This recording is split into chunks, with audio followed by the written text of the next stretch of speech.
Good morning, good afternoon, good evening, whatever times you are whatever the time it is that you're listening to this. Thank you very much for listening. Today is the 26th of December, and welcome to the very first inaugural episode of Strung Out, hosted by your host Andrew Bowman. Today we got a special show, the very first show, and I think a good way to open up with, a good way to open this with, a good way to open this would be just to kind of tell you what it's about. In short, the the YouTube channel that you're watching this on, has been inactive for quite some time. Um, I don't have no idea what the subscriber count is at the time of recording, if we had any at all. However, what it was meant to be was a little production company me and some friends were going to make, where we were going to put out short films, music videos, whatever it was going to be, put it on there for, just people to see, just for us to get some practice, to get some reps in, to get good at what we wanted to do, which was create things. And, that was during the height of the pandemic, where we all had a lot of free time, and ever since then, life just keeps going. Lots of things have happened since then. So what I would like to do moving forward would be this show, where I talk about nothing in particular, just kind of get in there, get my shit off about anything, and kind of just rediscover what it is that I am good at talking about, or that I want to talk about, if that makes sense. I mean, this intro is going to be messy. I don't really know how to open the very first episode of a show that I'm not sure what it's going to be later, but I think you get the picture. So, with that being said, Merry late Christmas, or post Merry Christmas. I hope everyone had a good holiday out there. Ate a lot of good food myself. It was really just cool chilling with the family. Both families. I'm married. This is the first Christmas as a married man, which is really cool. So many leftovers. We have a lot of leftovers, but I'm not complaining at all. The food was absolutely banging this year. I hope that was the case for all of you as well. What are some of your favorite Christmas foods? Because, to me, I think about Thanksgiving, and that's very clear cut. Well, it was clear cut. Now there's like two ways. You have like the Mexican Thanksgiving food, like tamales, pozole, and all that. And then you also have, of course, the traditional like American foods like turkey, which has always been highly overrated. Mom made this like delicious like turkey breast that has stuffing in it wrapped in bacon. It's really good. But like you get the picture, like in your head you think Thanksgiving, you're like, yeah, that has a food. But Christmas, I don't know, like for us anyway, we've always had like Christmas dinner, but it's never been pinned down, which has given us a lot of variance, like over at her mom's house we had some like barbecue beef ribs. Had that. Wife made a delicious roasted chicken. Absolutely good. Totally gone. There was like none of it left over at the end. I was so sad because I would definitely want to take some of that. I was also served up a nice heaping spoonful of cold or flu or whatever it is. You probably can't tell. I feel like I'm doing pretty good, but oh man, this morning I couldn't even talk. My throat was hurting so bad. But Theraflu. Don't know what's in it. I guess all cold medicine has a thing like acetaminophen.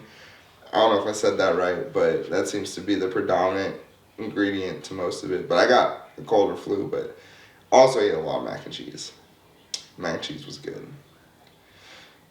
So, I think the way I would like to do this show would be at this point, or whatever point it is, whenever I'm done talking about whatever's on my mind at the time, go into some comments or emails or something to talk about. As far as what topic it's gonna be, like anything, I love talking movies. So if you guys want to like mention a hot take you have on a movie, we can talk about that.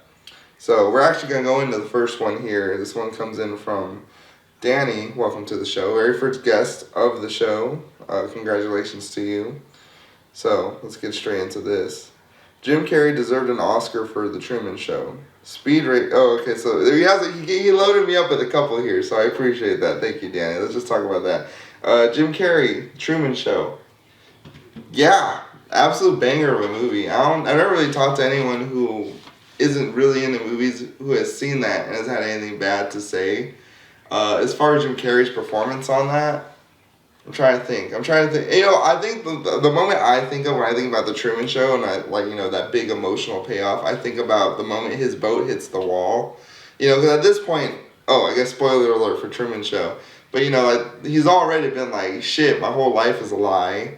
Everyone I know is like giving me on a manhunt. His sleep schedule, if you think about that too, he's just been used to night being night and day being day. And I guess so does everyone else across the world. They all did that, in the context of the show.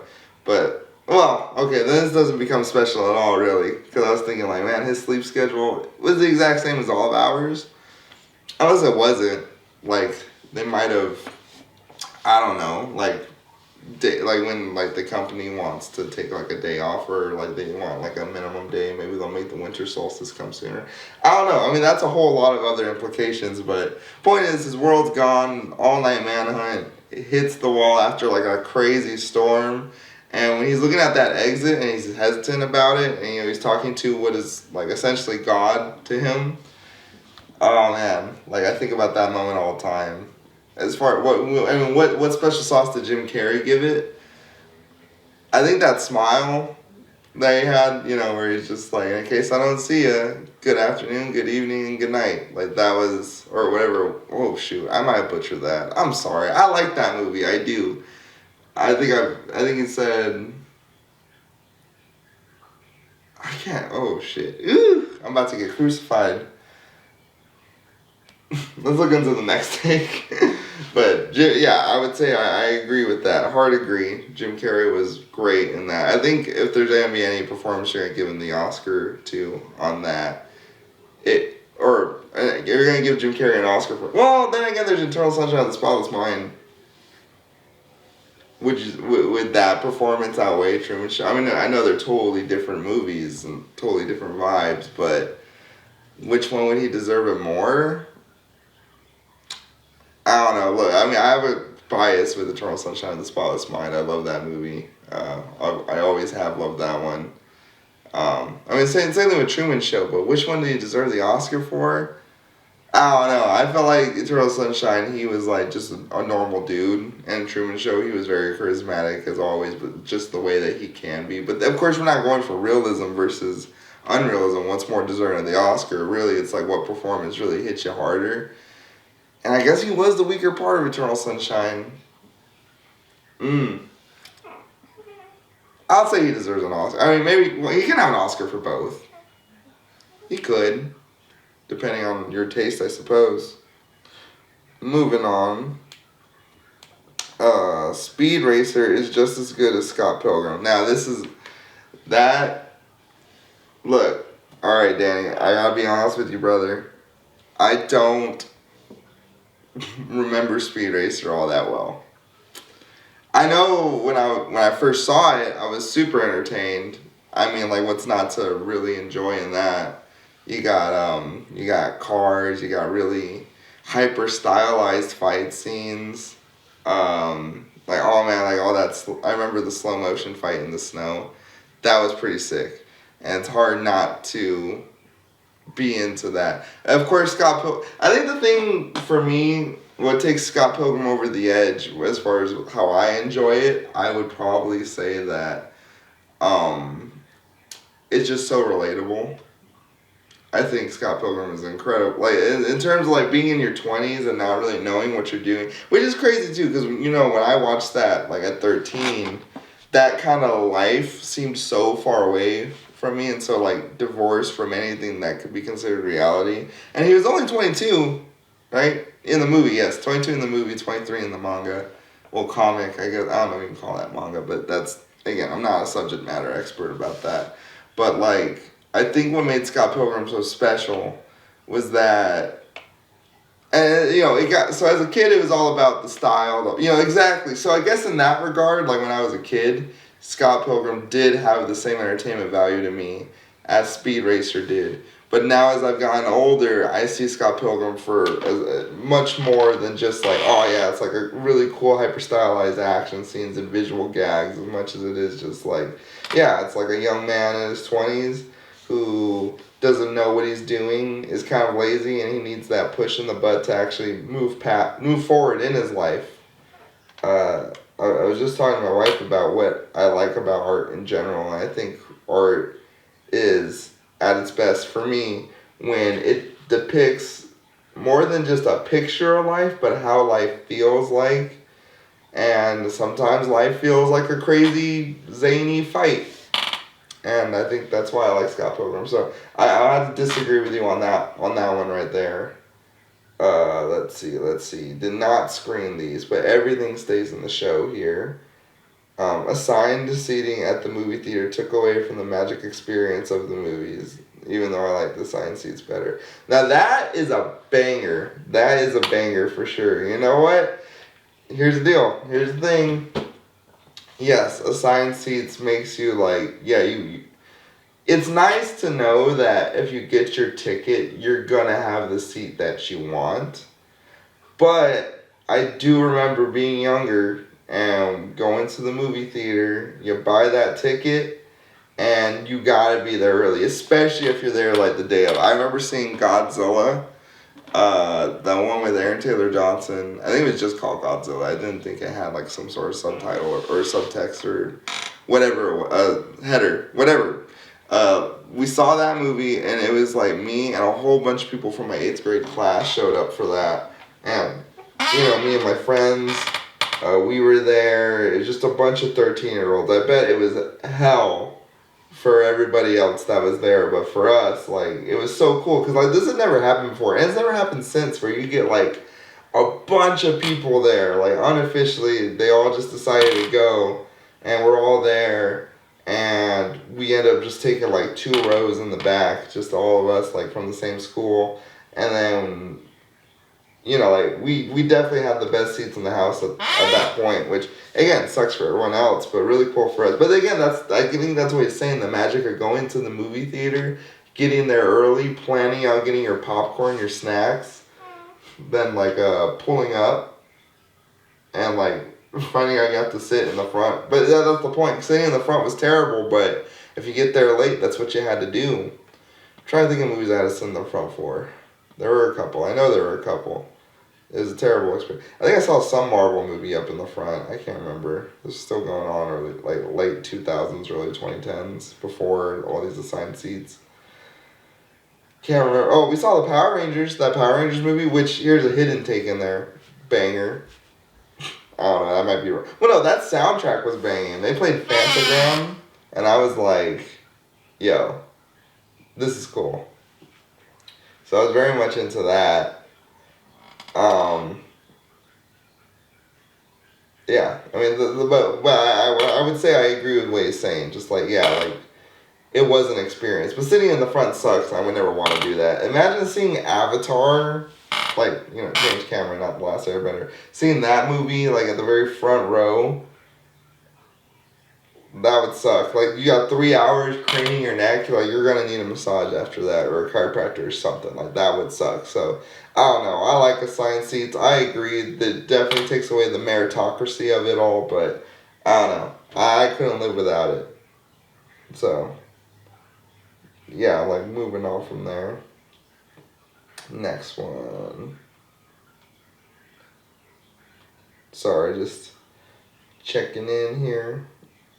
Alright. Books shouldn't be adapted into movies. They should be adapted into shows. I'll die on any of these hills.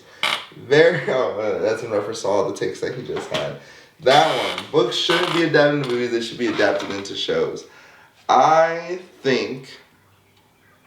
Now, this is a whole other can of worms, honestly. The whole, like, book adaptation should... Because some people would say books shouldn't be adapted at all, and that this is the...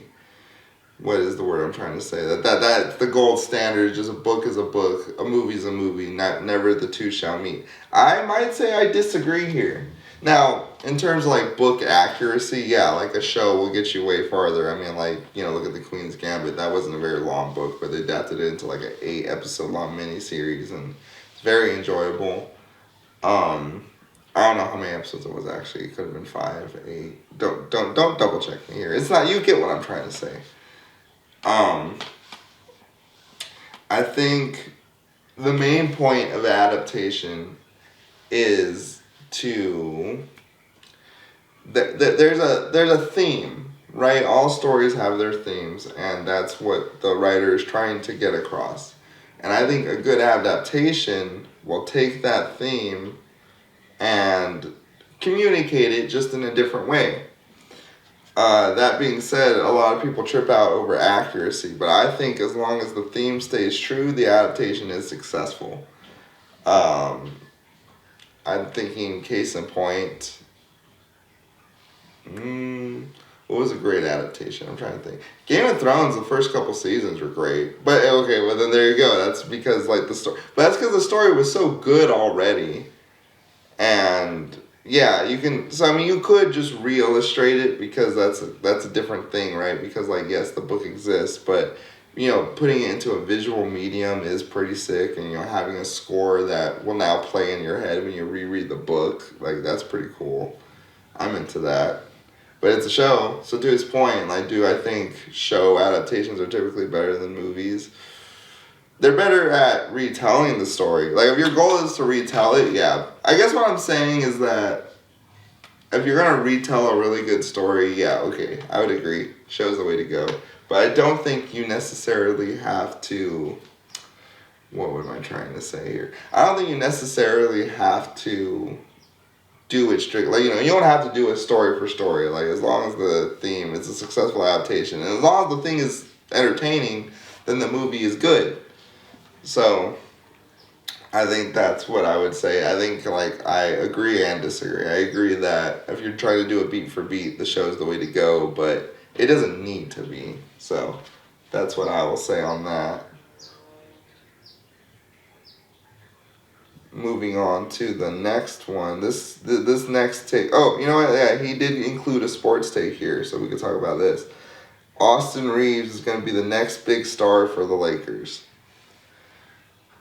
I think Austin Reaves is a very easy name to throw out. I mean, like it's recognizable during that playoff run where they made it to the Western Conference Finals. Yeah, like we talked about him. AR-15 makes a lot. It looked definitely like such an American thing. AR-15. He played in the FIBA World Cup. I think he did mildly well.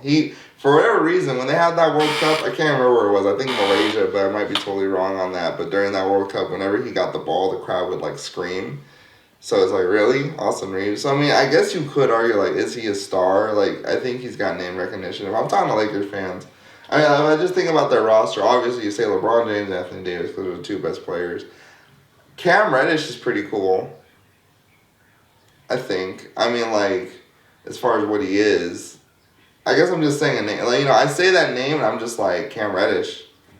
I can't tell you what he does. I can't tell you his numbers, but I'm like, yeah, that's a guy, Cam Reddish.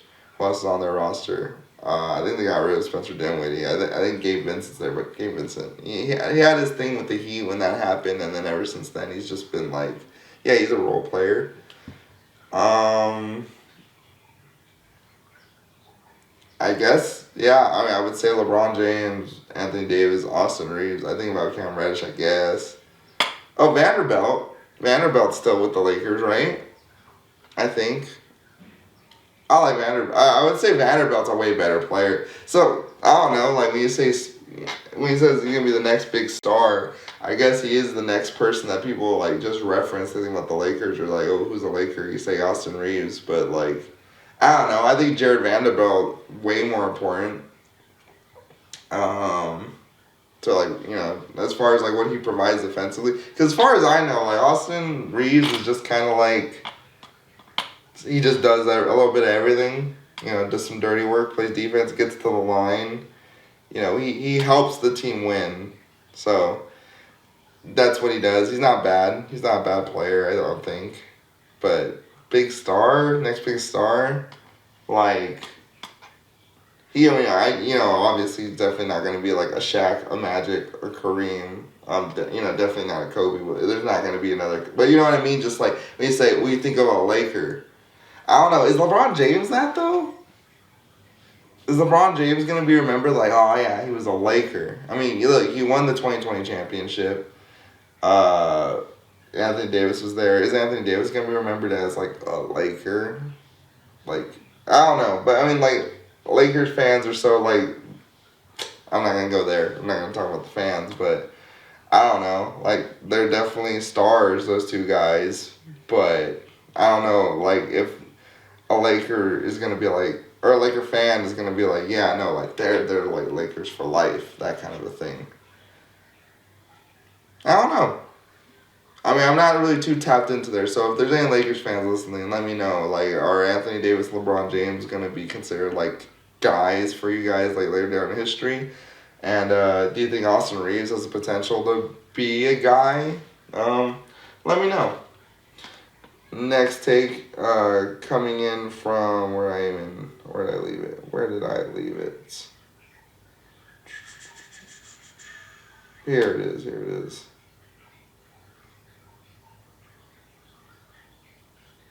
Nope, that wasn't it. Here it is. Alright, it's coming in from Adam. Welcome to the show. Second messenger in. Here it is. He's giving me a take on the state of pop music. I think the state of pop music is fire right now. Olivia Rodrigo and Sabrina Carpenter are taking the world by storm.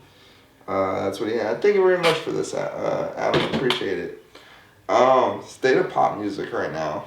I would say I'm more tapped into pop music now than I have been probably ever in my life. Well, I can't say that. I mean, it's a little bit different, right? Because in the early 2000s, you only had the radio to go off of, and you would go to your favorite couple of stations. You know, mine was like an alternative station. That's where I heard like Phoenix for the very first time. I saw 1901, absolute banger. My mom liked the more popular music, so like, you know, I would hear like Katy Perry. I mean, that's weird. Like, I'm thinking about pop stars from like the 2000s. Oh, Lady Gaga for sure. Katy Perry, Lady Gaga. I mean, Taylor Swift's been around for a minute. I remember when she was coming up, so I mean, she was like there. Neo, anyone who remembers Neo, he was up there. But like, the point is, I guess, that a lot of our tastes were homogenized at the time because your only way of really consuming music was like through the radio. Like, you wouldn't, like, you know, those like weird pockets of music that we exist in now, they didn't really exist back then. I think TikTok is kind of bringing that back though, where it's kind of like homogenizing the masses, like finding out what everybody likes, and then that's into everybody's personal feed, and that gets mixed. So I guess that's what's happening now with how people discover new artists. Maybe that's why we all hear about it, but I know with the age of streaming, it's a lot harder to like hear that new music, or at least let the industry like decide who's popular. So, which is why I find it interesting about Sabrina Carpenter and Olivia Rodrigo, because those two ladies are very talented. I think Guts is a great album. I think Short and Sweet's a better album. And then, of course, I mean, I'm just throwing in Chappell Roan up there because I think Chappell Roan is pretty big right now. Big fan of her. I really like what she's doing. Missouri Queen. Oof. Midwest Princess. I think that's what the album's called. Oh, man. Yeah, we leave it all on the show, though. I'd be making these mistakes, but just ignore it for now. All of it's really good. I mean, Guts kind of reminds me of, like, I don't want to step on your toes, but, I mean, Guts kind of reminds me of, like, Paramore. Like, that sound that was pretty popular in 2000s, like, with, like, Twilight and everything that was coming out, and Guts was, like, very much like that rock. Although, I will say, like, I know people were freaking out about All American Bitch, and Olivia Rodrigo, like, screamed. But, like, it wasn't, I mean, clearly they don't really listen to, like, you know, heavier music, like metal or, like, emo or whatever. And I guess to a pop music fan, like, yeah, that is a scream. But it just seems so, like, flat. Like, there just wasn't a whole lot given into that moment. But either way, like, it was a good album. I enjoyed that album quite a bit. And then, Sabrina Carpenter started popping up. And I remember when she was popping up into the feed, too. Like, it was always with the nonsense outros. Like, I remember I saw that on my Instagram recommended. I saw it pop up on YouTube a couple of times. I thought that was really cool and entertaining. Then, then yeah, when she started like putting out like that full music, I was like, whoa, that's pretty good. Like short and sweet. I really think from start to finish, like it is like a shorter album. I think it's like 45 minutes. I don't think it hits an hour, but like the sound of it, how would I describe it? I mean, like that song Bedchem, the way that sounds is just like it's a vibe. Please, please, please, like very like I guess bass. I think about the bass a lot. That's an element that stands out to me. You hear like those bass lines. It's not super overly produced, I think. I mean, like the Tiny Desk is a perfect example of that. Like I think all those arrangements are awesome, and all those elements were present in it. It's just with that more stripped back, like without all the polish, it still sounds really good. Huge fan of that. And then Chapel Roan, I would dare say like maybe this generation's Lady Gaga.